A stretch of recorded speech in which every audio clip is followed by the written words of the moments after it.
Welcome to VP teaching classes. तो कैसे हैं आप सभी। मैं हूं आपके साथ अरुणा चौधरी।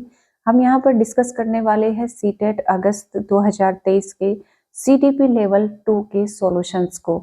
यहां पर 30 क्वेश्चन रहेंगे। सीडीपी का पोर्शन पूरा का पूरा हम यहां पर एनालिसिस करेंगे विद सॉल्यूशंस। तो आप सभी का स्वागत है और आप सभी का तहे दिल से धन्यवाद चैनल के साथ में जुड़ने के लिए।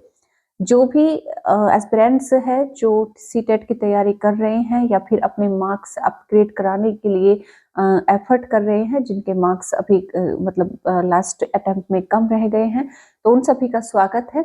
बाकी जरूरतमंद लोगों को भी लिंक्स जरूर शेयर करें। तो चलिए इसी के साथ में डिस्कस करते हैं, समझते हैं पैटर्न के और क्वेश्चन के नेचर को। तो 30 क्वेश्चन रहेंगे। अपने मार्क्स यहाँ पर जरूर बाद में शेयर करें जितना भी आपका स्कोर बन रहा है। तो चलिए स्टार्ट करते हैं इसी के साथ में। फर्स्ट क्वेश्चन है यहाँ पर, तो निम्नलिखित कथनों को पढ़िए तथा सही विकल्प का चयन कीजिए। ये फर्स्ट क्वेश्चन है। आपसे यहाँ पर 2 कथन दिए गए हैं क्योंकि सीटेट का नेचर ही है थोड़ा सा क्वेश्चन को लेंदी पूछने का। ठीक है, तो इसमें थोड़ा सा भी आप कोशिश करेंगे, अंडरस्टैंडिंग मेकिंग के क्वेश्चन होते हैं, तो काफी अच्छे लेवल के क्वेश्चन है। तो फर्स्ट है यहाँ पर अभिकथन यहाँ पर दिया गया है, ये आपको समझना है और फिर कारण बताना है कि ये जो कारण है इसके संदर्भ में सही है या फिर गलत है, ये इसके साथ जा रहा है या फिर नहीं जा रहा है। तो शिक्षकों को विद्यार्थियों में विशेष जातीय समूहों के बारे में रूढ़िवादिता को तोड़ने के लिए कड़ी मेहनत करनी चाहिए। जो बच्चों में जो बच्चों में जातीय समूह को लेकर एक रूढ़िबद्धता होती है ना, कि जैसे बच्चे करते हैं कि तुम जाटा हो मैं यादव हूँ, तुम मतलब इस तरीके से ठाकुर राजपूत, ये जो सब होता है ना, SC ST या पर ये जनरल OBC, ये सब जो करते हैं जातीय समूहों के बारे में जो रूढ़िबद्धता होती है बच्चों के विचारों में, तो उनको तोड़ने के लिए एज ए टीचर आपको एक कड़ी मेहनत करनी चाहिए। ये बिल्कुल सही बात कही है यहाँ पर। ठीक, तो क्या कारण भी इसके साथ जा रहा है कि शिक्षा एक प्रमुख उद्देश्य है। शिक्षा का जो एक प्रमुख उद्देश्य है वो विद्यार्थियों को समालोचनात्मक आत्मचिंतन के लिए प्रोत्साहित करना है। यानी कि जो सेल्फ असेसमेंट होता है, अपने अपना इवोल्यूशन करना, अपना असेसमेंट करना, अपने बारे में देखना कि मैं कितने, कहते हैं ना कि कितने पानी में हूँ, तो वो बच्चों में डेवलप करना है। ठीक है, तो जो एक मतलब टीचिंग का उद्देश्य होता है। तो ये दोनों कथन सही है, ये तो बात बिल्कुल सही है, लेकिन क्या व्याख्या भी सही है? ए और आर की दोनों की व्याख्या सही है, ये अब मतलब आपको बताना है। तो देखो, कथन सही है तो पहला तो हमारा ऑप्शन नहीं होगा, दूसरा भी नहीं होगा। ठीक है, तो फिर हो जाएगा हमारा ऑप्शन ए और आर दोनों सही है, और जो आर है वो ए की सही व्याख्या करता है यहाँ पर। ठीक है, दोनों एकदम करेक्ट है। तो उम्मीद करती हूँ फर्स्ट क्वेश्चन आपका सही गया होगा। चलिए नेक्स्ट क्वेश्चन के साथ में हम देखते हैं। यहाँ पर नेक्स्ट क्वेश्चन है, निम्नलिखित में से कौन सा आंतरिक अभिप्रेरणा का एक उदाहरण है। आंतरिक अभिप्रेरणा का यहाँ पर जो एक तरह से कह सकते हैं कि जो इंस्टिंक्ट पावर होती है, जो या फिर कह सकते हैं जो इंटरनल पावर होती है, इंटरनल मोटिवेशन होता है। ठीक है, तो जो बच्चे होते हैं वो 2 तरह से मोटिवेटेड होते हैं। एक होते हैं बाहरी तरफ, बाहरी कारकों से, दूसरा होता है आंतरिक कारकों से।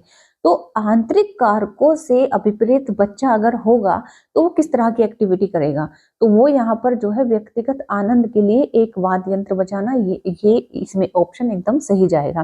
क्योंकि देखो, शिक्षक को प्रभावित करने के लिए कोई परियोजना वो पूरी कर रहा है तो वो दूसरे को प्रभावित कर रहा है ना। डांट से बचने के लिए कोई काम कर रहा है, पढ़ाई कर रहा है, तो वो सिर्फ डांट से बचने के लिए, दूसरे की डांट से बचने के लिए कर रहा है। पुरस्कार राशि के लिए कोई किसी प्रतियोगिता में भाग ले रहा है, तो ये भी बाह्य प्रेरणा हो गई, ये आंतरिक नहीं हुई है। ठीक है, समझ गए। क्वेश्चन नंबर 3 है यहाँ पर, निम्नलिखित कथन में विकास के किस सिद्धांत को दर्शाया गया है। यहाँ पर कुछ कथन दिए, यहाँ पर एक कथन दिया गया है, उसमें आपको बताना है जो विकास के सिद्धांत है। विकास के सिद्धांत हम यहाँ पर पूरा डिस्कस करेंगे, वीडियो जरूर वॉच करना। ठीक है, तो विकास के किस सिद्धांत को यहाँ पर दर्शाया गया है। कथन पढ़ लेते हैं कि जो बच्चे अपने शुरुआती वर्षों में भाषा सीखने के लिए अनुकूल वातावरण से वंचित रहते हैं, उन्हें बाद के जीवन में भाषा चुनने में थोड़ी कठिनाई होती है। क्वेश्चन आपको समझ में आ गया कि स्टार्टिंग में फॉर एग्जांपल आपको इंग्लिश का इन्वायरमेंट नहीं मिला, तो आप बड़े होकर भी इंग्लिश कैसे बोल पाओगे, आपको कठिनाई होगी कि नहीं होगी, बिल्कुल होगी।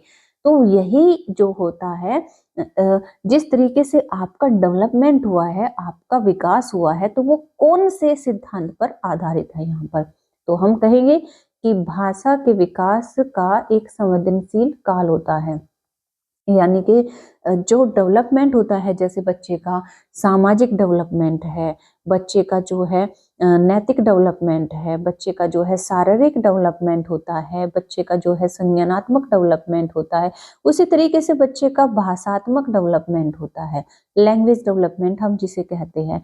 तो इन सब के मुकाबले ये जो पक्ष होता है विकास का, ये बहुत ही ज्यादा सेंसिटिव होता है, बहुत ज्यादा मतलब कह सकते हैं कि संवेदनशील होता है। जिस तरह की भाषा आप बच्चों के सामने बोलेंगे, उसी तरह की भाषा बच्चे सीखेंगे। इस वजह से बहुत सोच समझकर बच्चे के सामने भाषा बोलनी पड़ती है, उसे उसी तरह का एनवायरनमेंट देना पड़ता है। इस वजह से कहा गया है कि जो भाषा का विकास है वो एक बहुत ही संवेदनशील काल होता है। ठीक है, समझ गए?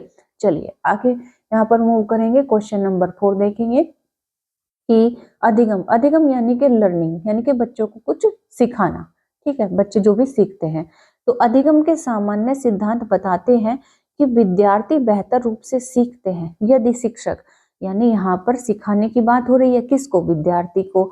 और यहाँ पर जो है बेहतर रूप से सिखाने की बात हो रही है कि विद्यार्थी बेहतर रूप से कब सीखते हैं? अगर एक टीचर, यदि एक टीचर क्या करे, या तो वो पहले अवधारणा को उसके प्रतीकात्मक रूप में प्रस्तुत कर दे, जो भी उसको पढ़ाना है उसको दिखा दे। फॉर एग्जाम्पल किसी उसको जो है प्रेशर के बारे में पढ़ाना, कि प्रेशर कैसे बनता है चीजों में, मतलब हवा का प्रेशर या फिर गैसों का प्रेशर कैसे बनता है ना।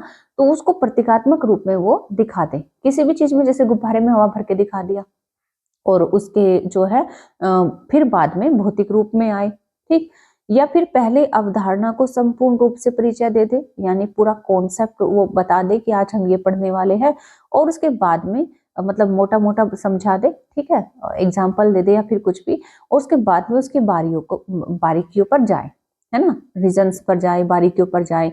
या फिर पहले तर्क और कारण के संदर्भ में अवधारणाओं पर चर्चा करे, फिर विचारों को सत्यापित करने का अवसर दे, या फिर पहले उस पर चर्चा करे जिसके बारे में विद्यार्थी को नहीं पता, और फिर उस पर आए जो विद्यार्थी पहले से जानते हैं। तो ये तो एकदम अपोजिट हो जाएगा, एकदम उल्टा हो जाएगा, ये तो हमें नहीं करना है। ठीक है, पहले तर्क और कारण दे दिए और बाद में जो है उसको मतलब प्रूफ करने का अवसर दे, तो ये भी पूरी तरह बच्चे का कॉन्सेप्ट क्लियर नहीं कर पाएगा, बल्कि बच्चे का कॉन्सेप्ट, यानी कि बच्चे बहुत ज्यादा अच्छे तरीके से कौन से उससे सीखेंगे, तो ये होगा हमारा दूसरा तरीका, यानी कि पहले वो अवधारणा को संपूर्ण रूप से परिचय दे दे। फॉर एग्जाम्पल ह्यूमन बॉडी के बारे में पढ़ाना है ना, तो ह्यूमन बॉडी उसको दिखाएंगे, और पहले जैसे एक होता है ना कि मतलब एक ऊपरी ऊपरी, जैसे कि ये हाथ होते हैं, ये पैर होते हैं, ये सर है, ये गर्दन है, ये स्टमच है, इस तरीके से मतलब उसको एक बाहरी ज्ञान उसको दे कंप्लीटली, और बाद में उसकी बारीकियों पर जाए। ठीक, तो ये तरीका सबसे ज्यादा बेस्ट होता है, और यही तरीका आप किसी भी सब्जेक्ट की स्टडी करो तो आप इसी तरीके को अपनाते हो। जैसे कि फॉर एग्जांपल किसी बच्चे को कोई पोयम याद करानी है, तो आप एक रीडिंग लगाते हो पहले, है ना, रीडिंग लगवाते हो, ताकि बच्चे का थोड़ा सा मतलब उसमें वो फॉर्म में आ जाए, याद करने समझने की उसमें आ जाए।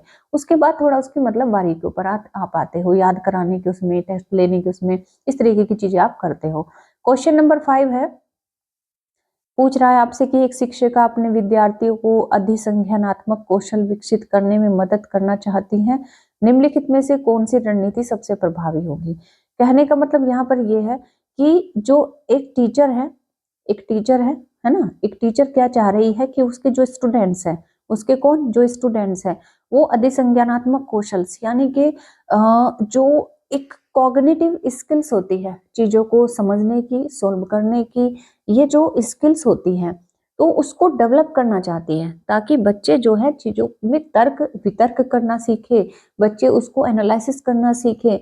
तो वो चाहती है कि उस तरह उसके बच्चे अधिसंज्ञानात्मक कौशल उनमें विकसित हो जाए। तो उसे कौन सा तरीका अपनाना चाहिए, यहाँ पर ये क्वेश्चन यहाँ पर पूछा गया है। तो हमारा ऑप्शन एकदम सटीक इसके साथ में जाएगा, विद्यार्थियों को प्रोत्साहित करना कि वे स्वयं अपने अधिगम पर चिंतन करें और अपनी प्रगति का मूल्यांकन करें। क्यों? देखो ये हमारा आंसर क्या हो जाएगा, क्योंकि देखो अगर वो विद्यार्थियों को प्रेरित करने के लिए लगातार ग्रेड दे दे, लगातार ग्रेड जो कि नेगेटिव माना जाता है, ध्यान रखना इस तरह के आपको ट्रिक भी यूज करनी है, समझना है क्वेश्चन, मतलब आपको आंसर कैसे लेना है, यहाँ से हेल्प मिलेगी। तो लगातार ग्रेड देना भी नेगेटिव माना जाता है, नेगेटिव हमें जो है उसके साथ में हम नहीं जा सकते। अगर हम बच्चों को याद करने के लिए कोई चीज देंगे तो याद करना भी अपने आप में नेगेटिव है। साइकोलॉजी कभी भी इस तरह की चीजों का समर्थन नहीं करती है ना। जो शिक्षा मनोविज्ञान है, जो बाल मनोविज्ञान है, वो ना बच्चों को ग्रेड देने पर जोर देता है, ना बच्चों को याद कराने पर जोर देता है, और ना ही बच्चों को जो है सीखने सिखाने के कार्यों के लिए विस्तृत एवं निर्देशात्मक निर्देश प्रदान करना, यानी कि उसको जो है ब्रॉड चीजों नहीं, छोटा छोटा करके बच्चों को जो है पढ़ाने पर जोर देता है। तो ये तीनों के तीनों गलत हो जाएंगे। हमारा आंसर जाएगा ऑप्शन नंबर 4। ठीक, क्लियर हुआ। क्वेश्चन नंबर है यहाँ पर 6, निम्नलिखित कथनों को पढ़िए तथा सही विकल्प का चयन कीजिए। अब वही से दोबारा से आपके सामने दो कथन है। पूछ रहा है आपसे कि शिक्षकों को संकल्पना या दैट मीन्स कॉन्सेप्ट, यानी कि आप एक टीचर हैं, शिक्षकों को कॉन्सेप्ट मजबूत करने के लिए विद्यार्थियों को अपने स्वयं के संकल्पना के उदाहरणों और गैर उदाहरणों की पहचान करने के लिए कहना चाहिए। एज ए टीचर आपको किताबी किताबी जो एग्जाम्पल है, जो किताब के एग्जाम्पल है वो तो आपको देने ही देने हैं कॉन्सेप्ट को क्लियर करने के लिए, गैर उदाहरण भी देने हैं, यानी कि जो रियल लाइफ से संबंधित है, जो उनके जीवन से संबंधित है, वो भी आपको अपने जीवन की घटनाएं या फिर बच्चों के जीवन में जो भी घटनाएं, तो वो भी देकर आपको समझाना है। तो ऐसा करने पहचान करने के लिए कहना चाहिए, है ना। इससे क्या होगा, बच्चों को कॉन्सेप्ट क्लियर करने में आसानी होगी, है ना। दूसरा क्या है कि उदाहरणों के बारे में सोचने से संकल्पना को मजबूत किया जाता है। बिल्कुल सही बात है। कॉन्सेप्ट तभी तो क्लियर होगा जब आप किताबी उदाहरण देंगे और जो है बाहर से अन्य उदाहरण भी देंगे। ठीक, मजबूत किया जाता है। जबकि गैर उदाहरण विद्यार्थियों को भ्रमित करते हैं। क्या ये सही है? ये गलत है ना, ये गलत है। भ्रमित नहीं करते, उनके कॉन्सेप्ट को क्लियर करने में मदद करते हैं। तो फिर यहाँ पर क्या है, ए सही है परंतु आर गलत है। ये होना चाहिए इसका आंसर। ठीक है, तो यही हमारा जो है आंसर हो जाएगा। क्लियर हुई बात। क्वेश्चन नंबर है यहाँ पर 7, आपसे पूछ रहा है कि माध्यमिक कक्षाओं में, क्योंकि हम लेवल 2 का पेपर डिस्कस कर रहे हैं तो इसीलिए यहाँ पर माध्यमिक कक्षाओं की हम बात करेंगे। तो माध्यमिक कक्षाओं में अधिगम के लिए एक अनुकूल कक्षा का वातावरण किस पर केंद्रित होता है। जो माध्यमिक कक्षाएं होती है उसमें एक एटमॉस्फेयर जो बच्चों के अकॉर्डिंग हो, बच्चों के अनुकूल हो, तो वो किस पर केंद्रित होता है। तो सीधी सी बात है, बच्चों पर होना चाहिए। किस पर होना चाहिए? बच्चों पर होना, जिसमें बच्चे इन्वॉल्व हो, जिस तरह की एक्टिविटी में बच्चे इन्वॉल्व हो, तो वही आपको यहाँ पर देखना है। तो क्या वो सजा और शर्मिंदगी के डर के माहौल पर आधारित होना चाहिए? नहीं, बिल्कुल नहीं। हमें डर का माहौल बिल्कुल नहीं बनाना है, हमें बच्चों को सजा बिल्कुल नहीं देनी है। प्रतिस्पर्धा तो बच्चों में कंपटीशन को तो बढ़ावा बिल्कुल भी, मतलब यहाँ पर नेगेटिव माना जाएगा। जैसे कह सकते हैं कि शैक्षिक मनोविज्ञान का हो या फिर शिक्षा मनोविज्ञान का हो, बाल मनोविज्ञान का हो, कोई भी इसको जो है मतलब अच्छा नहीं मानता है, इस पर बल नहीं देता है। अनुबंधन और पुनर्बलन, देखो रीइंफोर्समेंट, अनुबंधन, चीजों को कोरिलेट करके पढ़ाना ठीक है, लेकिन यहाँ पर एक और ऑप्शन है जो इससे भी ज्यादा इफेक्टिव है, वो ये है सहकारी अधिगम, यानी कि कोऑपरेटिव लर्निंग। कोऑपरेटिव लर्निंग में ये होता है कि बच्चे जो होते हैं, बच्चे एक दूसरे का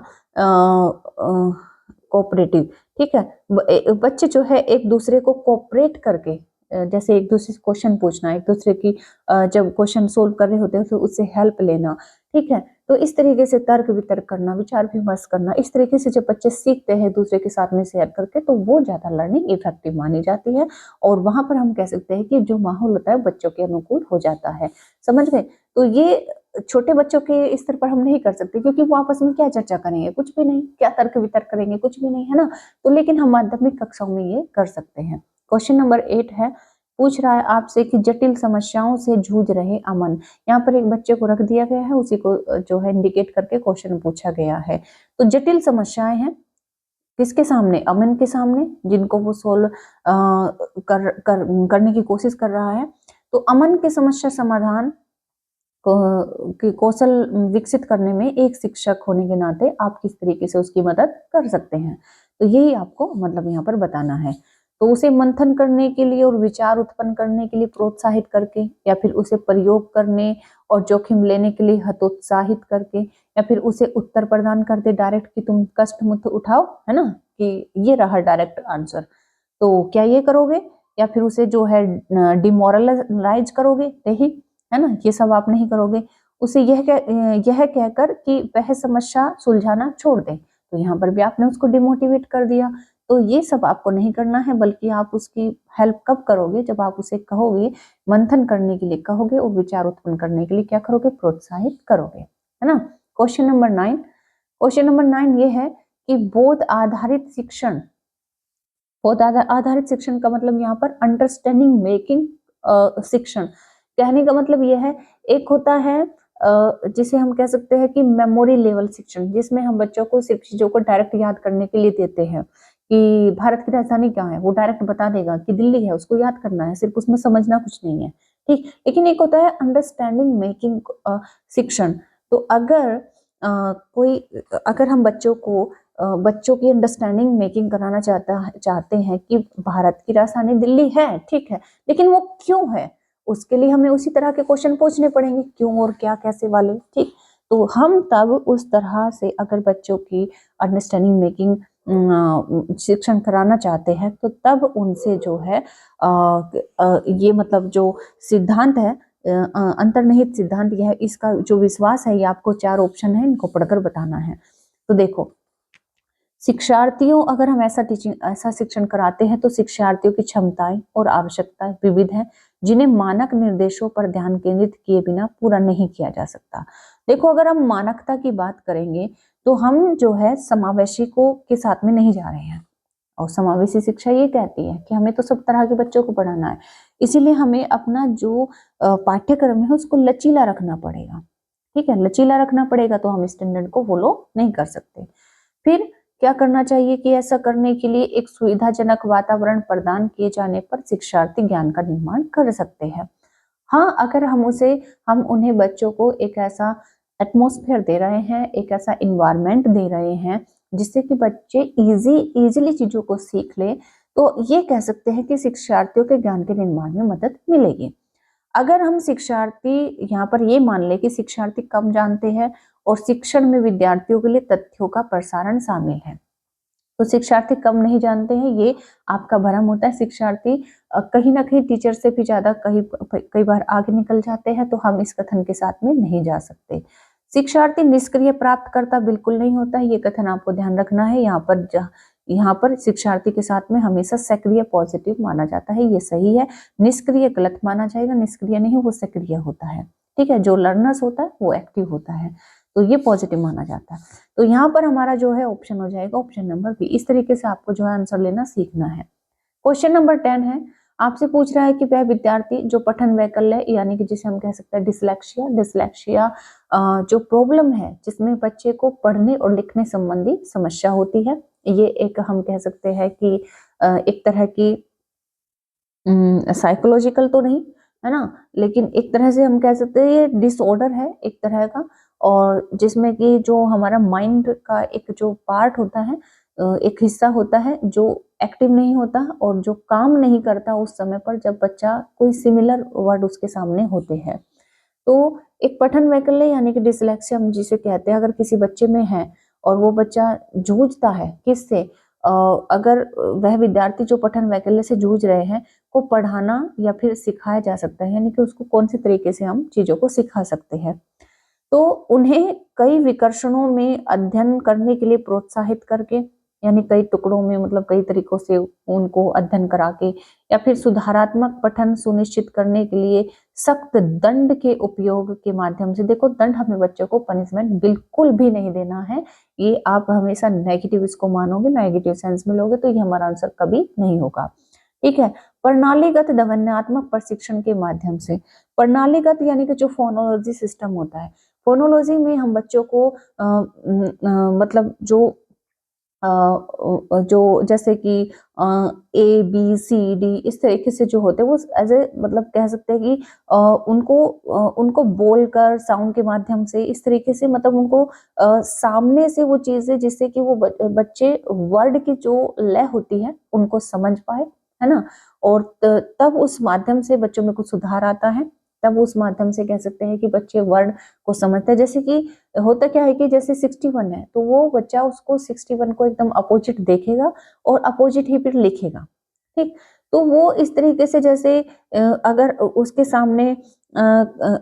सामने यहाँ पर लिखा है मैम, इस तरीके से लिखा है, तो वो क्या करता है कि इसको जो है इस तरीके से मतलब पढ़ेगा तो चलो ये तो सेम हो जाएगा, ठीक है। अगर यहाँ पर सिमिलर कोई वर्ड जैसे है, अगर हम कहें कि कार है, ठीक है, कार है, और इसी के सामने जो है हम यहाँ पर लगा दे इसका सिमिलर क्या हो सकता है, अभी माइंड में नहीं आ रहा है, पढ़ाते वक्त ऐसे ही होता है, कार नहीं लेते, ठीक है।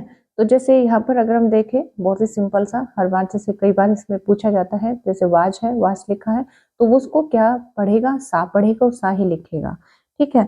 अगर उसके सामने लिखा है राम, ठीक है, तो वो राम को क्या करेगा कि एकदम अपोजिट पढ़ेगा, उसको क्या करेगा, वो मरा पढ़ेगा और मरा ही उसको बोलेगा, ठीक है, मरा ही उसको लिखेगा, ठीक। इस तरीके की मिस्टेक्स, इस तरह की मतलब उसमें डिसऑर्डर देखे जाते हैं बच्चे में।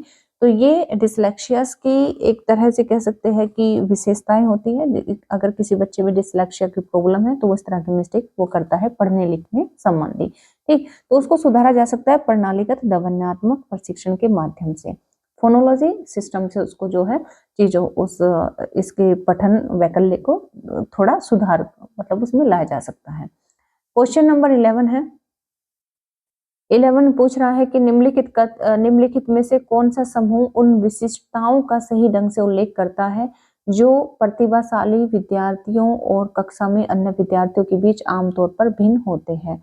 यहाँ पर क्वेश्चन बहुत ही सरल तरीके से पूछा गया है कि जो प्रतिभाशाली विद्यार्थी होते हैं उनमें जो विशेषताएं होती है वे अन्य विद्यार्थियों से कैसे अलग होती है। तो अगर हम बात देखें तो प्रतिभाशाली जो विद्यार्थी होते हैं वो समझ में अग्रवर्ती गहनता उनमें होती है, यानी कि वो बहुत डीपली मतलब चीजों को सोचते हैं। और सीखने में तेजी होती है, बिल्कुल होती है, ये तो विशेषता तो बिल्कुल सही है। समझ के लिए दूसरों पर क्या वो अधिक निर्भर रहते हैं, नहीं रहते हैं। शारीरिक विकास की तेज गति, ऐसा जरूरी नहीं है कि जो बच्चा ज्यादा जल्दी मतलब ग्रोथ कर जाता है तो वो ज्यादा प्रतिभाशाली मतलब आगे चलकर होता है, ऐसा बिल्कुल भी जरूरी नहीं है। तो दो ऑप्शन यहाँ पर एकदम सही है, तो ए और बी जिस भी ऑप्शन में है वो सही हो जाना चाहिए। तो ए और बी यहाँ पर जो है एकदम सही है, ठीक है। तो चलिए नेक्स्ट क्वेश्चन की तरफ मूव करते हैं। क्वेश्चन नंबर है यहाँ पर 12, श्रवण बाधिता के संदर्भ में निम्नलिखित में से कौन सा कथन सही है। जो भी इस वीडियो में आपको अनकंफर्टेबिलिटी लगे या फिर कुछ भी ऐसा लगे जिसमें कि आप चाहते हैं कि इस तरीके से नहीं इस तरीके से चीजों को मतलब आप डिस्कस करो, आप पढ़ाओ, तो सजेशन जरूर दें, ठीक है। तो कई बार हमें होता है कि हम पढ़ाते हैं तो अपने तरीके से हम पढ़ाते चले जाते हैं, चीजों का पता नहीं चलता है, तो सामने वाले उस मिस्टेक्स को नोटिस करते हैं तो वो आप जरूर शेयर करें। तो श्रवण बाधिता में क्या होता है कि हियरिंग प्रॉब्लम होती है, ठीक, बच्चे को प्रॉपर सुनाई नहीं देता है। तो श्रवण बाधिता के संदर्भ में निम्नलिखित में से कौन सा कथन सही है, यानी कि अगर किसी बच्चे में ये प्रॉब्लम है तो उसे किस तरह से परेशानियां मतलब आएंगी। तो देखो अगर एक बच्चा सुन नहीं पा रहा है, जैसे मेरी एक कलीग है, उनकी एक छोटी बच्ची है, वो 8-9 साल की आई थिंक हो चुकी है, वो अभी बोल नहीं पाती, वो पढ़ नहीं पाती, वो लिख नहीं पाती, क्यों, क्योंकि वो सुन नहीं पाती है। वो जब सुनेगी तभी तो वो बोल पाएगी, तभी वो कुछ चीजों को लिख पाएगी। तो उसके साथ में ये प्रॉब्लम आ रही है। तो जो इस तरह का बच्चा होता है जो प्रॉपर सुन नहीं पा रहा है या फिर बिल्कुल नहीं सुन पा रहा है, ठीक है, तो वो बोलने उसको कम्युनिकेशन करने में प्रॉब्लम आएगी ही आएगी, वो नहीं बोल पाएगा, ठीक है, उसको वर्ड नहीं पता चलेगा ना कैसे बोलना है।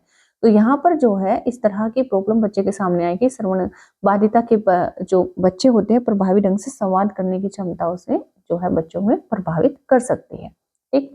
क्वेश्चन नंबर है 13, पूछ रहा आपसे कि समावेशन के संदर्भ में पाठ्यचर्या सीखने की अपेक्षाएं में समान है जबकि में वे भिन्न है। यहाँ पर फिल इन द ब्लैंक्स होना चाहिए, ठीक है, यहाँ पर फिल इन द ब्लैंक्स है इस तरीके से।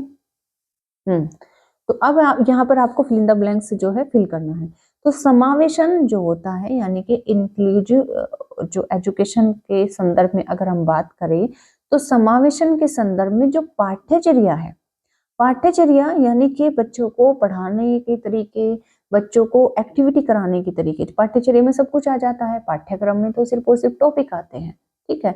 तो पाठ्यचर्या की बात हो रही है, करिकुलम की बात हो रही है, करिकुलम में सब एक्टिविटी आएंगी, पढ़ाने संबंधी भी और जो है को एजुकेशनल भी, ठीक। तो पाठ्यचर्या सीखने की अपेक्षाएं किस में समान है, यहाँ पर ये बताना है। तो संवर्धन में, गतिवर्धन में, समायोजन में या फिर संशोधन में। तो हमारा जो है यहाँ पर मतलब सीखने की अपेक्षाएं वो समायोजन में समान है, पहली तो बात, मतलब बच्चों को समावेश करने पर जोर देती है। जबकि संशोधन में वे भिन्न है। संशोधन में भिन्न कैसे है? संशोधन में भिन्न ऐसे है कि बच्चों को हम पढ़ाते तो एक साथ हैं, बच्चों को समावेशन करके तो पढ़ाते हैं, लेकिन बच्चों की आवश्यकताओं के अनुसार जो है चीजों में विभिन्नताएं रखते हैं और आवश्यकता के अनुसार संशोधन मतलब उसमें रखा जाता है, ठीक है। तो ये इस तरीके से क्वेश्चन यहाँ पर हमारा ऑप्शन नंबर 3 हो जाएगा। क्वेश्चन नंबर 14 है कि संरचनावादी सिद्धांतकारों के अनुसार निम्नलिखित में से कौन सा कथन सही नहीं होगा। अगर आप जो है साइकोलॉजी की क्लास पहली बार देख रहे हैं तो आपके सर के ऊपर से आई होप मतलब मैं समझती हूँ कि ये जा रहा होगा, लेकिन आप थोड़ा सा पेशेंस रखेंगे, चीजों को समझने की कोशिश करेंगे तो हर एक चीज आपको आसानी से समझ में आएगी। तो जो संरचनावादी सिद्धांतकार है, संरचनावादी सिद्धांतकार में जैसे कि पियाजे ही है मेन, तो संरचनावादी सिद्धांतकारों के अनुसार निम्नलिखित में से कौन सा कथन सही नहीं होगा, यहाँ पर जो है सही नहीं आपको बताना है। तो अगर हम बात करें सही नहीं है तो देख लेते एक बार। ज्ञान व्यक्तिपरक है, यानी कि व्यक्ति जो होता है वही ज्ञान का निर्माता होता है, ये उस संदर्भ में बात बिल्कुल सही है। प्रभावी अधिगम सुनिश्चित करने के लिए शिक्षार्थियों को बाहरी रूप से प्रेरित करने की आवश्यकता है, यहाँ पर एकदम उल्टा बोल दिया है। जबकि प्रभावी अधिगम कब होता है? जब बच्चा इंटरनली मोटिवेटेड हो, इंटरनली अपने आप को प्रेरित करे, तो यही हमारा आंसर हो जाएगा वैसे तो, क्योंकि यही गलत है, ठीक है। बाकी भी ऑप्शन पढ़ लेते हैं। ज्ञान बहुलवादी और बहुविध है, हाँ बहुत से तरीके होते हैं ज्ञान को प्राप्त करने के। शिक्षार्थी अपने सामाजिक और सांस्कृतिक संदर्भ में ज्ञान की रचना करते हैं, बिल्कुल सही बात है। तो हमारा ऑप्शन नंबर 2 यहाँ पर आंसर हो जाएगा। क्वेश्चन नंबर है 15, एक प्रगतिशील कक्षा में विद्यार्थी एक प्रोग्रेसिव जो है क्लास है जिसमें कह सकते हैं कि लर्निंग बाय डूइंग के रूल से बच्चों को सिखाते हैं, प्रोजेक्ट मेथड के रूल से सिखाते हैं, जिसे हम प्रोग्रेसिव क्लास कह सकते हैं, प्रोग्रेसिव एजुकेशन कह सकते हैं। तो एक प्रगतिशील कक्षा है जिसमें विद्यार्थी कैसे होंगे, तो सीधी सी बात है भाई, अगर प्रगतिशील कक्षा है तो बच्चे भी तो उसी लेवल के होंगे ना, यानी जिसमें हम कह सकते हैं कि बच्चे ज्यादा से ज्यादा पर्सन पूछेंगे, है ना।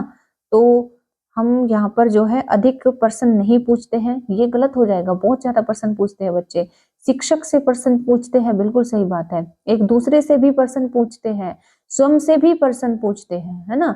यहाँ पर इनएक्टिव दिखा दिया है बच्चों को, जबकि प्रगतिशील कक्षा में बच्चे इनएक्टिव नहीं रहते हैं, एक्टिव रहते हैं, पर्सन पूछते हैं। तो यहाँ पर हमारा बी सी डी तीनों यहाँ पर कथन एकदम सही जाएंगे। क्वेश्चन नंबर है 16 सॉरी, बुद्धि के संदर्भ में, बुद्धि की थ्योरी है अलग से, एक कारक, दुई कारक स्पेयरमैन ने जो दी है, एक कारक बीने ने दिए है, त्रिकारक सिद्धांत है और बहुकारक सिद्धांत है जो हार्वर्ड गार्डनर ने दिया है, जिसमें बुद्धि को बहुआयामी बताया है ना। तो यहाँ पर बुद्धि के संदर्भ में निम्नलिखित में से कौन सा दृष्टिकोण शिक्षार्थियों के बीच विविधता के सम्मानपूर्ण विचार का समर्थन करता है। कहने का मतलब यह है कि बहुत तरह के विद्यार्थी होते हैं, उनमें बहुत तरह की बुद्धि होती है, तो ये सिद्धांत कौन सा है, इसके साथ में कौन सा जाता है? तो वह है जो बुद्धि को बहुआयामी मानता है। बुद्धि बहुआयामी है और एक समय के साथ बदल सकती है। तो ये हार्वर्ड गार्डनर का दिया हुआ मतलब पूरा सिद्धांत है। इसे डिटेल से समझने के लिए वीडियो जरूर वॉच करना। क्वेश्चन नंबर है यहाँ पर 17, पुल्लिंग या स्त्रीलिंग होने से जुड़ी अपेक्षाओं को फिल इन द ब्लैंक्स कहा जाता है और इन्हें फिल इन द ब्लैंक्स सीखा जाता है। यानी कि अगर कोई हम कहे कि पुल्लिंग यानी कि कोई लड़का है, स्त्रीलिंग यानी कि लड़की है, तो ये एक तरह से जो अपेक्षाएं हैं, तो इनको हम क्या कहते हैं? इनको हम क्या कहेंगे? जेंडर भूमिकाएं कहेंगे या फिर जेंडर रूढ़िबद्धता कहेंगे या जेंडर पूर्वाग्रह या फिर जेंडर स्थिरता? तो सीधी सी बात है भाई, इनको तो हम कहेंगे जेंडर भूमिका। ठीक है, ये मतलब जेंडर की भूमिका में रखते हैं कि ये लड़का है, ये लड़की, इस तरीके से रखते हैं ना। तो ये तो हो गई ये बात। और इन्हें सीखा जाता है, फिल इन द ब्लैंक्स, किससे सीखा जाता है? तो इनको सीखा जाता है बाल्यावस्था की सभी अवस्थाओं से लेकर वयस्क अवस्था में भी। क्यों? क्योंकि देखो, जब बच्चा छोटा होता है तब नहीं किया जाता है कि तुम लड़के के साथ मत खेलो, तुम लड़की के साथ मत खेलो, नहीं। जैसे वो थोड़ा सा बड़ा होता है, बाल्यावस्था में आता है, 3 साल का, 4 साल का, 5 साल का हो जाता है, तब उसके साथ ये किया जाने लगता है, तुम्हें लड़कियों में नहीं खेलना है, तुम्हें लड़कों में नहीं खेलना, तुम लड़के हो तुम लड़कों में खेलो, तुम लड़की हो तुम लड़कियों में खेलो। तो इस तरह की मतलब चीजें उस समय से सिखाना शुरू किया जाता है और ये वयस्क अवस्था, जब तक वो बच्चा एडल्ट हो जाता है तब तक वो चीजें चलती रहती है। ठीक है, तो ये मतलब इस तरीके से क्वेश्चन हर बार इससे पूछा जाता है। जेंडर मतलब पूरा का पूरा इसमें जो है एक पूरा चैप्टर है, तो उसे जरूर वॉच करना जब भी इसके संबंधित वीडियो आए। क्वेश्चन नंबर है यहाँ पर 18, लॉरेंस कोहलबर्ग के सिद्धांत की आलोचना कैरल गिलिगन द्वारा यहाँ पर की गई थी। जैसे मैंने आपको पूरा थ्योरी भी पढ़ाई थी, उसमें समझाया भी था, आपको अगर याद भी हो तो कैरल गिलिगन ने लॉरेंस कोहलबर्ग की आलोचना की थी, जो इन्होंने सिद्धांत दिया था, हिंजी की थ्योरी दी थी, जिसमें एक पुरुष जो है अपनी वाइफ के बीमार होने पर चोरी कर लेता है। तो गिलिगन ने यही कहा था कि देखो, अगर आपने जो है एक पुरुष की स्टोरी यहाँ पर बता दी है और जिसमें वो चोरी कर लेता है जब उसकी वाइफ बीमार होती है, यहीं पर अगर एक लेडी होती, उस हिंज की जगह अगर एक पुरुष होता, तो वो सॉरी मतलब हिंज की जगह जो पुरुष था, मतलब अगर वो लेडी होती, यहाँ पर पुरुष ना होकर कोई लेडी होती, तो वो अपने पति को बचाने के लिए वो चोरी कभी ना करती, वो कुछ दूसरा तरीका अपनाती। ठीक है, तो इसी वजह से यहाँ पर कैरल गिलिगन ने जो आलोचना की थी वही यहाँ पर पूछा गया है कि नैतिक तर्क में लैंगिक विभिन्नताओं की अपेक्षा करने की यहाँ पर बात की गई है। ठीक, क्वेश्चन नंबर है 19, निम्नलिखित में से किसने सामान्य बुद्धि की अवधारणा की आलोचना की और बुद्धि का एक वैकल्पिक सिद्धांत प्रस्तावित किया? यहाँ पर जो सामान्य बुद्धि की अवधारणा जो दी गई थी उसकी आलोचना की गई है और बुद्धि का एक वैकल्पिक सिद्धांत भी प्रस्तुत किया गया है। तो किसके द्वारा यहाँ पर किया गया है?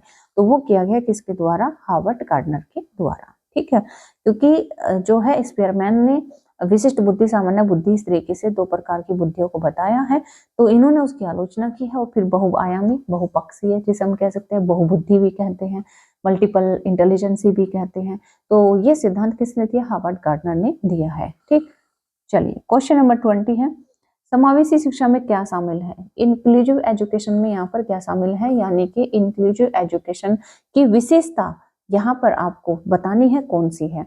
अगर हम बात करें इंक्लूसिव एजुकेशन की, तो उसकी विशेषता क्या है कि सभी शिक्षार्थियों के लिए मानक पाठ्यचर्या, क्या ये इसमें शामिल है? नहीं, क्योंकि देखो, हमें समावेशी शिक्षा ये कहती है कि हम तो सब तरह के बच्चे एक साथ में लाकर पढ़ाते हैं, तो हम पाठ्यचर्या को, हम जो है अपने सिलेबस को, करिकुलम को मानक कैसे रख सकते हैं, स्टैंडर्ड कैसे रखते हैं, कैसे रख सकते हैं? हमें तो अकॉर्डिंग टू नीड्स, बच्चे के जो भी जिस तरह के भी बच्चे होते हैं, कुछ बच्चे जल्दी समझ लेते हैं, कुछ बच्चे दूसरे तरीके से समझते हैं, तो उसके अकॉर्डिंग अपने सिलेबस को, अपनी पाठ्यचर्या को लचीला बनाना पड़ेगा, मानक नहीं रख सकते हम। ठीक है, तो विशेष आवश्यकता वाले विद्यार्थियों को केवल व्यावसायिक शिक्षा का प्रावधान, इसमें विशेष नहीं बल्कि सभी तरह के बच्चे, स्पेशल एजुकेशन नहीं है ये, स्पेशल बच्चों के लिए स्पेशल एजुकेशन ये नहीं है, ये तो सभी तरह के बच्चों की एजुकेशन है, इसलिए हम विशेष आवश्यकता के लिए इसके साथ में नहीं जाएंगे। अगर हम कई व्यक्तिगत अंतरों की पहचान के परिणाम स्वरूप पाठ्यचर्या में लचीलापन, बिल्कुल सही बात है, ये हमारा कथन एकदम सही हो जाएगा। और बात करें कि विद्यार्थियों को उनके योग्यताओं के अनुसार हम पृथक कर दे, वर्गीकरण बना दे, तो ये नेगेटिव सेंस में चला जाएगा, ये इसके साथ में बिल्कुल भी सही नहीं बैठता है है ना। जैसे अगर मैं आपको कहूँ कि आप जो है बेहद समझदार है, बेहद इंटेलिजेंट है, और लेकिन आप जो भी बोलते हैं वो बेहद जो है भद्दा बोलते हैं, तो ये कैसे हो सकता है ना। तो आपकी विशेषता के साथ में मैच ही नहीं कर रहा है। तो इसी तरीके से जो समावेशी है वो बच्चों को पृथक नहीं करती, वो बच्चों को कैटेगरी नहीं बनाती, वो बच्चों को मानक पाठ्यक्रम नहीं पढ़ाती है, वो विशेष बच्चों के लिए जो है नहीं है, वो तो सभी तरह के बच्चों के लिए है। व्यक्तिगत अंतरों की पहचान करती है, कौन सा बच्चा किस लेवल का है, किस तरह की उसकी नीड्स है, और उसी के परिणाम स्वरूप वो क्या करती है, अपनी पाठ्यचर्या को लचीला बनाती है, उसी के अनुरूप उसमें परिवर्तन करती है। ठीक है, तो समझ गए। क्वेश्चन नंबर है 21, पूछ रहा आपसे एक समालोचनात्मक चिंतन में प्रमाण की क्या भूमिका होती है। समालोचनात्मक चिंतन क्या होता है? समालोचनात्मक चिंतन ये होता है कि जैसे आपने बच्चों को कोई भी प्रोजेक्ट दिया, कोई समस्या दी, और आपने कह दिया कि देखो जैसे यहाँ पर आपका गांव है, इसमें अगर जल की कमी है तो इसमें यहाँ पर जल की आपूर्ति कैसे की जा सकती है, आप उसमें तर्क दो, वितर्क दो। एक बच्चे ने तर्क दिया, दूसरे ने जो है उसको गलत ठहराने के लिए, ये भी तो होता है ना कि भाई ये कितना सही है कितना गलत है। तो आलोचना समालोचना ये मतलब सीरीज चलती है, जब बच्चे तर्क वितर्क करते हैं, विचार विमर्श करते हैं, जब उनमें विचार गोष्ठी की जाती है। तो समालोचनात्मक चिंतन में प्रमाण की क्या भूमिका होती है? कहने का मतलब वही है, यही है कि अगर हमें किसी तथ्य पर अपने तर्क वितर्क देने हैं, आलोचना करनी है, तो उसके लिए हमारे पास में डाटा होना अगर है तो वो कितना ज्यादा मतलब अपनी भूमिका उसमें उसकी महत्वपूर्ण हो जाती है। जैसे कि फॉर एग्जाम्पल विपक्ष में, अगर विपक्ष में बैठे लोगों के पास में सरकार जो योजनाएं ला रही है उनसे संबंधित डाटा ही नहीं है, तो वो उसमें उनकी आलोचना कैसे कर पाएंगे, वो कैसे उसमें कमी ढूंढ पाएंगे, कैसे बता पाएंगे। तो उस डाटे की भूमिका क्या है, यहाँ पर ये पूछा है। जो प्रमाण है, प्रमाण की क्या भूमिका है? तो प्रमाण का तार्किक और सुनिश्चित ढंग से मूल्यांकन किया जाना चाहिए। समालोचनात्मक चिंतन के लिए प्रमाण अप्रासंगिक यानी कि जरूरी ही नहीं है, उसकी आवश्यकता नहीं है, वो जबकि आवश्यकता है। व्यक्तिगत राय के पक्ष में प्रमाण की उपेक्षा की जानी चाहिए, नहीं, वो एक तरह से उसको मतलब वो एक हम कह सकते हैं कि पॉजिटिव सेंस में उसको लेना चाहिए, वो एक तरह से हेल्प करता है। दूसरा, प्रमाण को बिना विश्लेषण के स्वीकार कैसे किया जा सकता है? विश्लेषण किया नहीं और प्रमाण जो है रख के सामने बैठे है तो वो भी तो गलत हो सकता है, जरूरी थोड़ा ही ना है। ठीक, तो हमारा ऑप्शन नंबर यहाँ पर ए सही हो जाएगा। क्वेश्चन नंबर है 22 पूछ रहा है आपसे कि निम्नलिखित में से कौन सा पर्सन बच्चों के समालोचनात्मक व रचनात्मक चिंतन को बढ़ावा देता है। फिर से यहाँ पर समालोचनात्मक चिंतन के बेस पर क्वेश्चन आया है, क्योंकि जब हम चिंतन का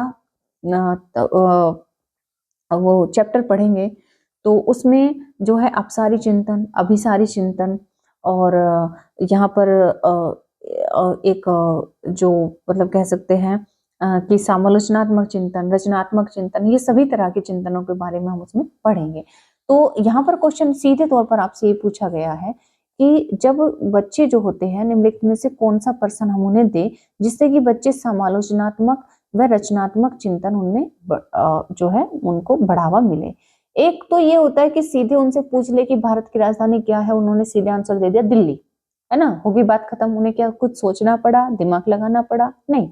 लेकिन अगर फिर हम इसी क्वेश्चन को ये पूछ ले कि भारत की राजधानी दिल्ली क्यों है ना, क्यों, तो अब वो फंस जाएंगे। अब उन्हें तर्क करना पड़ेगा, समालोचनात्मक मतलब तरीके से सोचना पड़ेगा, रचनात्मक चिंतन करना पड़ेगा ना। तो तरीका यहाँ पर डिपेंड करता है कि अगर हम बच्चों को रचनात्मक ढंग से उनमें सोच विकसित करना चाहते हैं, उनमें समालोचनात्मक चिंतन का विकास करना चाहते हैं, क्वेश्चन का नेचर भी हमें वैसा ही रखना पड़ेगा। तो वैसा रखना पड़ेगा तो फिर बताओ कौन सा क्वेश्चन आप उनसे पूछोगे? आप उनसे पूछोगे कि पानी के बचाव के लिए सबसे अच्छा तरीका कौन सा हो सकता है और क्यों? या फिर आपके देश में कुल कितने राज्य हैं और कितनी राजधानियां? सीधी सी बात है, कोई भी बच्चा रट के बता देगा कि नहीं बता देगा। आपके देश का नाम क्या है, मानचित्र पर इसकी भौगोलिक स्थिति क्या है, उसे क्या दिक्कत है, वो देख ले क्या नाम है और कहाँ पर ये स्थिति है। कुछ भी उसको समझना नहीं पड़ा, सीधे उसने देखा, गया, देख लिया और बता दिया। आपके शहर में पानी कहाँ से आता है, ये भी कोई टफ नहीं है, वो बता देगा। उसको सिर्फ जानकारी इकट्ठा करनी है, कोई दिमाग नहीं लगाना है, उसमें तर्क नहीं देना है।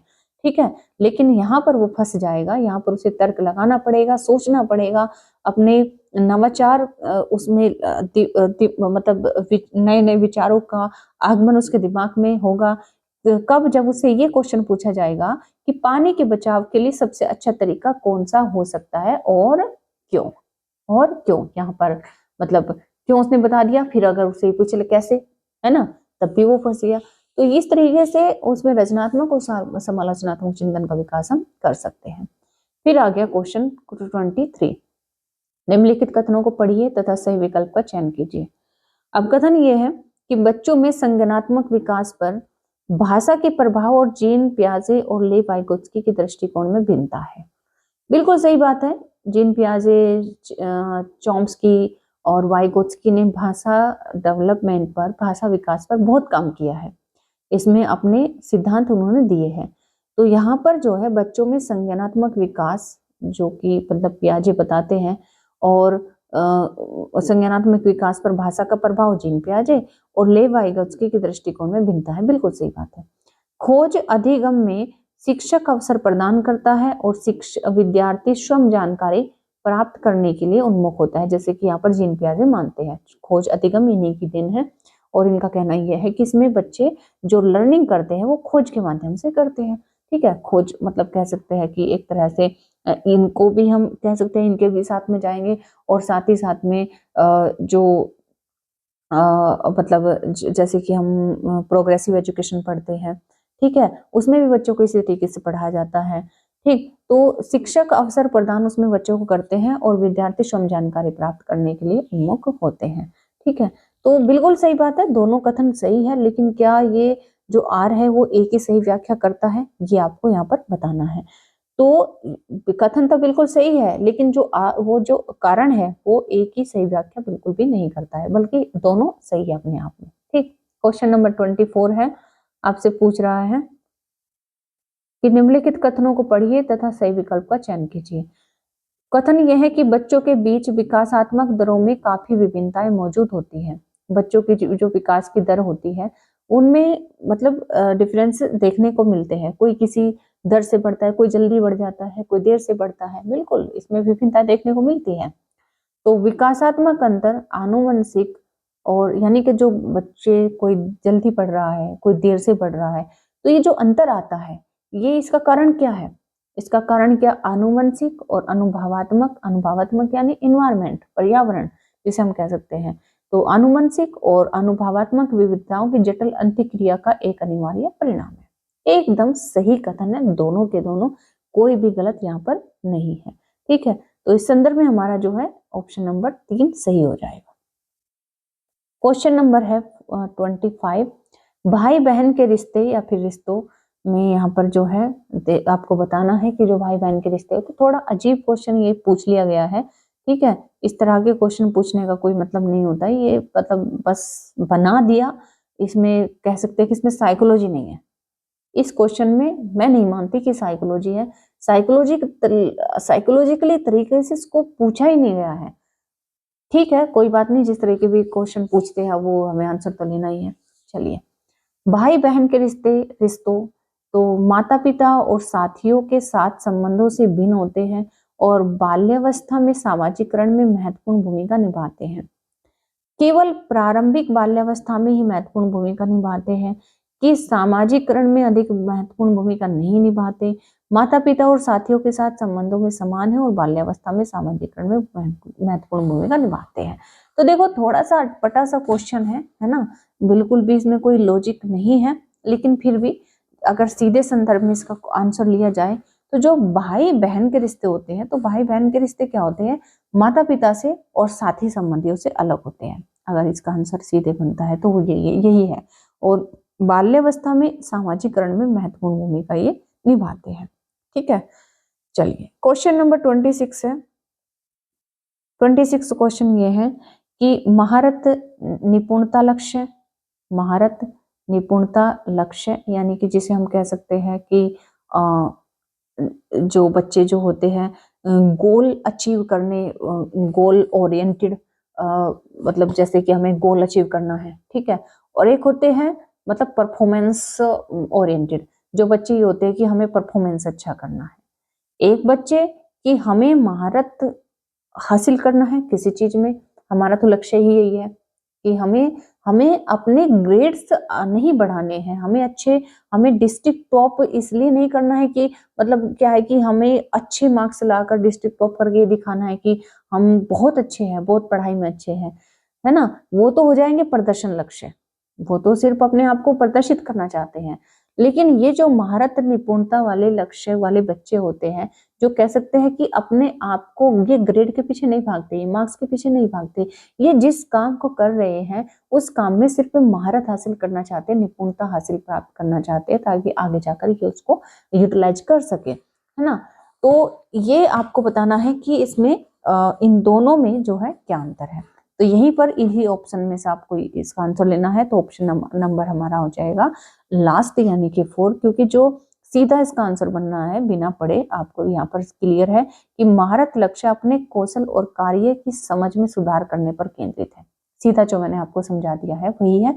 जबकि प्रदर्शन लक्ष्य उच्च ग्रेड प्राप्त करने या बाहरी पुरस्कार प्राप्त करने पर केंद्रित होते हैं।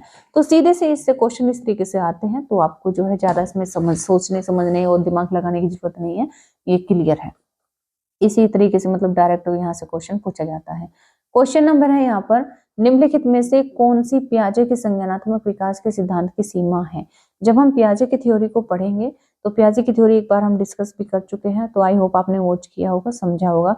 तो यहाँ पर उसमें लिमिटेशंस पूछी गई है, सीमा पूछी गई है कि निम्नलिखित में से कौन सी पियाजे के संज्ञानात्मक विकास के सिद्धांत की सीमा है। सीमा की अगर हम बात करें तो कौन सी है, यानी कि ये अपने जो दायरे रखता है, यानी जिससे कह सकते हैं कि उन्हें ज्यादा इंपॉर्टेंस नहीं देता, तो वो कौन सी चीजें है। तो वो कौन सी चीजें है, वह है संज्ञानात्मक, क्योंकि संज्ञानात्मक विकास की बात पियाजे करते हैं। तो संज्ञानात्मक विकास पर संस्कृति और सामाजिक कारकों के प्रभाव को ध्यान में नहीं रखते। इन्होंने वातावरण को तो इम्पोर्टेंस दिया है, इन्होंने बच्चे के कॉग्निटिव यानी कि मस्तिष्क के डेवलपमेंट में वातावरण का तो रोल बताया है, लेकिन इतना संस्कृति का या फिर समाज का रोल इतना नहीं बताया जितना कि इनके आलोचना करने वाले वाइगोत्स्की ने समाज का रोल ज्यादा बताया है, लेकिन इन्होंने इतना नहीं बताया है। ठीक है, क्वेश्चन नंबर 28 है, आपसे पूछ रहा है कि पियाजे के अनुसार गुणात्मक रूप से 4 विभिन्न अवस्थाएं, जो अगर हम बात करें, इन्होंने 4 अवस्थाएं दी है, जैसे कि शैशवावस्था और pre conventional stage, conventional stage, और उसके बाद सॉरी मतलब मैं वो बोल रही हूँ, मैंने उसकी बोल दी है लॉरेंस कोल्बर की, सॉरी। तो इन्होंने 4 अवस्थाएं बताई हैं, जिसमें कि शैशवावस्था है, पूर्व संक्रियात्मक, संक्रियात्मक, और उसके लास्ट में जो है एक जो औपचारिक संक्रियात्मक अवस्था है। ठीक है, तो 4 अवस्थाएं इन्होंने बताई है। तो 4 अवस्थाओं के बारे में से क्वेश्चन हर बार पूछा जाता है। तो पियाजे के अनुसार गुणात्मक रूप से 4 विभिन्न जो अवस्थाएं हैं वो कैसी है, मतलब वो एक तरह से स्थानीय है या फिर वो यूनिवर्सल है, आपको ये बतानी है। तो दुनिया की विभिन्न संस्कृतियों में व्यापक रूप से भिन्न है, या फिर बच्चों के जेनेटिक कोड पर निर्भर करती है, या फिर बच्चों के विकास के सार्वभौमिक पैटर्नों का प्रतिनिधित्व करती है। तो यही हमारा आंसर है, क्योंकि बच्चों में जो विकास होता है, जो डेवलपमेंट होता है, इन चारों अवस्थाओं से सभी बच्चे गुजरते हैं। तो सार्वभौमिक हो गया ना, है ना। एक भी बच्चा ऐसा नहीं कि पैदा हुआ और डायरेक्ट जो है वो वयस्क अवस्था में पहुंच गया, वो शैशवावस्था से जाएगा, फिर वो पूर्व संक्रियात्मक में जाएगा, फिर संक्रियात्मक यानी कि जो कह सकते हैं कि बाल्यावस्था में जाता है ना, फिर औपचारिक संक्रियात्मक किशोर अवस्था से ऊपर जाता है। तो इस तरीके से वो चारों अवस्थाओं से हर कोई गुजरता है। तो बच्चों के विकास के सार्वभौमिक पैटर्नों का प्रतिनिधित्व करती है ना। क्लियर हुई बात। क्वेश्चन नंबर 29 है। 29 पूछ रहा है कि ले वाइगोत्स्की का मानना था कि ले वाइगोत्स्की जिन्होंने सामाजिक विकास की थ्योरी दी है, ठीक है। तो ले वाइगोत्स्की का मानना था कि जो विकास होता है वो प्रकृति से असंतत है, या फिर सीधे परिपक्वता के परिणाम से होता है, या फिर सीधे सामाजिक संपर्क के परिणाम से होता है, या फिर आनुवंशिक प्रोग्रामिंग का खुलासा है। तो इन्होंने कहा कि बच्चों में जो विकास होता है, क्योंकि इन्होंने सामाजिक विकास की थ्योरी दी है, तो समाज के रोल को ज्यादा महत्वपूर्ण माना है, और बच्चे को एक सामाजिक प्राणी मानते हुए समाज को एक मुख्य बिंदु, एक मुख्य कह सकते हैं कि उसको एक प्रमुख रोल दिया है। ठीक है, तो सीधे सामाजिक संपर्क के परिणाम से मतलब बच्चे का सामाजिक विकास होता है। ठीक, बात क्लियर हुई। क्वेश्चन नंबर है 30 और लास्ट क्वेश्चन है इस वीडियो का। क्वेश्चन आपसे पूछ रहा है 2 कथन देकर, जिसमें आपको यहाँ पर इसका आंसर बताना है। ठीक है, ये आपके लिए क्या है, होमवर्क है। अभी तक हमने 29 जो क्वेश्चन यहाँ पर डिस्कस किए हैं, उसमें आपका स्कोर कितना बना है ये आपको जरूर शेयर करना है। बाकी अन्य जो लोग जरूरतमंद हैं उनको भी ये वीडियो का लिंक आप जरूर शेयर करें, और यहाँ पर साइकोलॉजी से संबंधित सीडीपी के कॉन्सेप्ट को समझने के लिए पर डे आप जो है क्लास को वॉच करें और चैनल के साथ में जुड़ जाएं। और जो भी आपकी कमेंट है, जो भी आपकी डाउट है, जो भी आपकी क्वेरी है, वो जरूर यहाँ पर कमेंट बॉक्स में जरूर शेयर करें, और लाइक शेयर सब्सक्राइब करना बिल्कुल मत भूलें। मिलते हैं नेक्स्ट क्लास में, और कोई भी आपको सजेशन यहाँ पर आपके दिमाग में हो तो जरूर बताएं। ठीक है, कई बार हमसे जो मिस्टेक्स होती है वो यहाँ पर खुद पता नहीं चलती है, दूसरे वाला जब नोटिस करता है तो ज्यादा अच्छा लगता है कि अगर आप ज्यादा मतलब उसमें शेयर करें। ठीक है, तो चलिए मिलते हैं नेक्स्ट क्लास में, तब तक रखिए अपना ख्याल, बहुत अच्छे से पढ़ाई कीजिए, आपकी मेहनत जरूर सफल होगी। तो तब तक के लिए take care, thank you, bye bye.